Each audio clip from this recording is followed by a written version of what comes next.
Gentlemen, forgive me for disturbing you again, but I have a little problem. A little problem, a little problem. Everyone has little problems now, you know. They are kept to oneself, and they don't stop the world from turning. Nor trains from leaving stations. Does the name Hans Vorarlberg mean anything to you by chance? Ah, one of the brightest, most idealistic intellects to have graced our university. Hans Vorarlberg. I remember speaking to him once. I was still a student at the time. He just stared at me, lost in thought for a while. He scarcely ever said a word. But how can one forget him? Idealistic? I'll grant you that. But bright? Oh, don't go too far. He was completely incapable of passing any exams. All he ever did was to sit in on lessons, and not many of them either. Paleontology, mainly. He had an unhealthy passion for mammoths, which matched the state of his intellect perfectly. That is to say, prehistoric. Prehistoric? How dare you? A little far-fetched, maybe. But he did have flashes of intellectual brilliance, comprehensible only to high-minded scholars who hold no score by appearances. My dear colleague, your hasty conclusions are somewhat cavalier. My assessment is wholly accurate. The boy was a little odd. You must concur if my father, who was rector of the university at the time, had not shown great indulgence towards him. Hans Vorarlberg would have never attended this establishment. What about the bandstand, then? Is that the work of a deranged mind? Even after all these years, you are still jealous of it. My dear colleagues, I beseech you, let's show some decorum. We have a visitor. What do you want with Hans Vorarlberg, miss? Are you a member of his family? No, not at all. I'm looking for him to clear up an inheritance matter. Is he still here? What? Here? At the university? No, not at all. He left a long time ago. Yes, a very long time ago. The very year I was nominated to this position, in fact.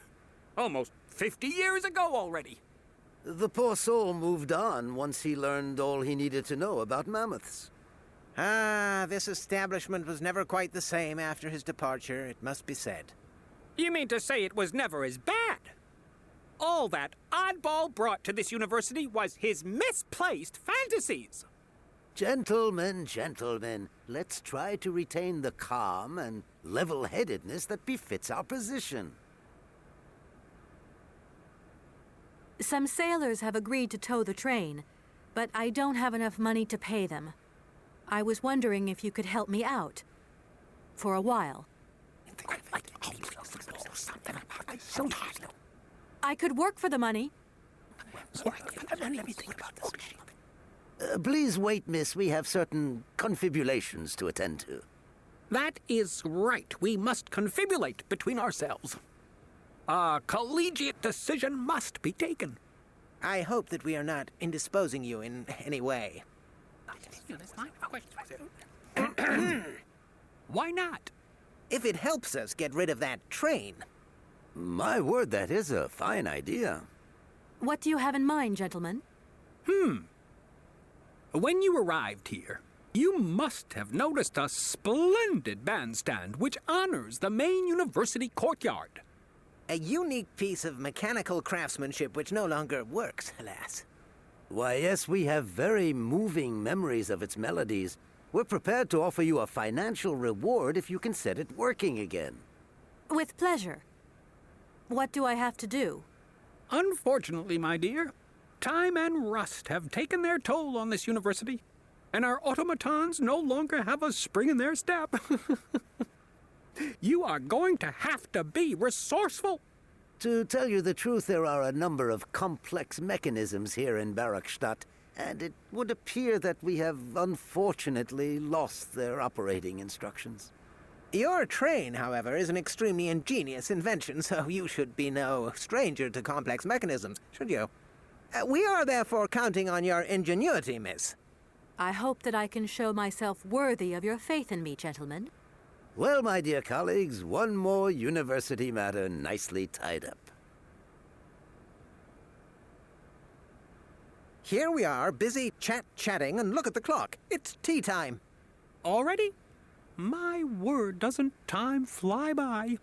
Thank you for a charming visit, miss. And thank you, gentlemen.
Do excuse me, Professor. Professor, sorry to disturb you again. What is it you want to know, miss?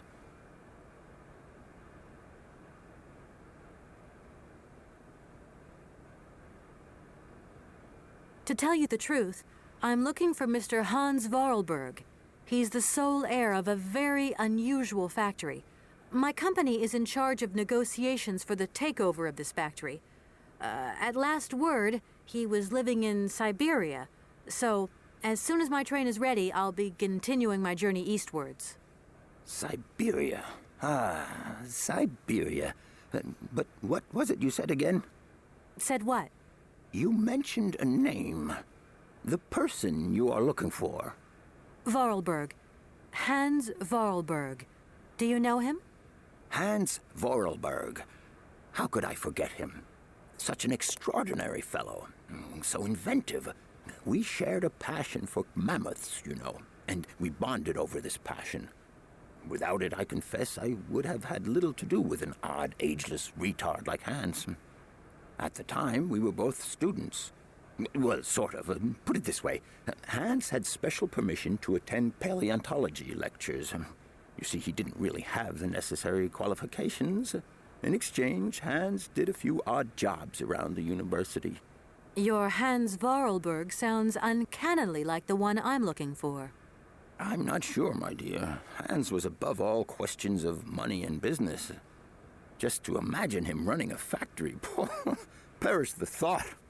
Can you tell me a little bit more about him? He was always a mystery to me. He never said very much, never quite seemed to grasp what you said to him.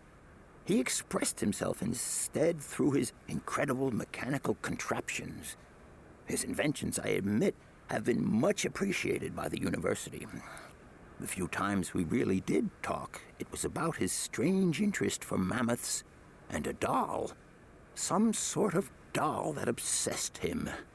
A doll, you say? Yes, he kept talking about it. One day he described it to me. A sort of children's toy. A miniature mammoth mounted by a mout. It appears he found it in a cave not far from his home. The event all sounds very dramatic. His account was slightly confused, but it awoke a great interest in me. What do you mean? To my knowledge, there is only one tribe who made figurines featuring a mout, and that tribe is the Yukols. They live in the farthest reaches of Syberia, and for them, the dolls constituted a sacred object, illustrating one of their central legends. How such a doll made the journey from the frozen Siberian north to a cave in the French Alps is a mystery to me. Even today, it is beyond my comprehension. Have you considered that Hans Vorarlberg was maybe making it up? You said yourself he didn't seem to have all his mental facilities intact. No, that's impossible. Hans couldn't invent the story like that. The doll is a sacred part of the Syberia legend. He described it to me in exact detail. Syberia itself is a chimera that paleontologists of the world are very fond of pursuing.